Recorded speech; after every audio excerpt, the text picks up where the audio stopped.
do not lift by this fan housing.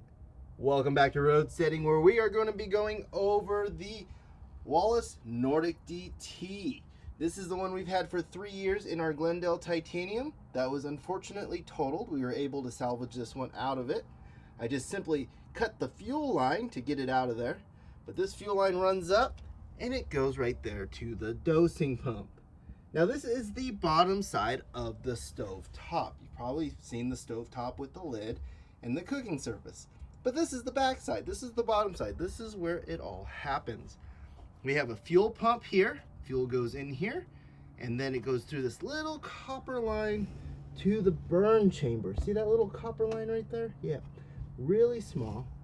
We have an intake fan right here. This spins and pulls in the air for combustion. Right next to it, this is the exhaust port. That's where you connect your exhaust hose and run it overboard or outside of the RV.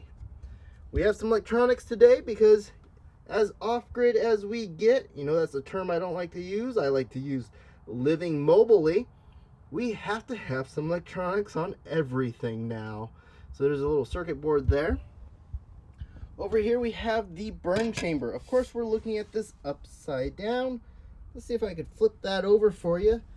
Yeah, there we go. This would be normally this direction, but that's the burn chamber right there. Right here, this is a heat sensor here. This is what tells the stovetop, hey, you're getting too hot. You might want to shut down before you damage yourself. Back here, this fan, this spins here. This is what creates the heater mode when you put the lid down. This pulls in air, blows it across those two top burners and out the front. Nice dry heat. It is a very nice heat. Unfortunately, it's about counter height. It's not down on the floor where heat rises, so waist down or counter down, it's pretty cold still, but this has helped a lot in the wintertime. Up front, attached to that electronic board, we do have two plugs here.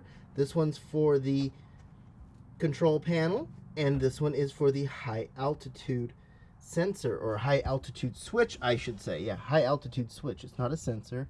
There's a manual switch you have to turn on and off for high altitude.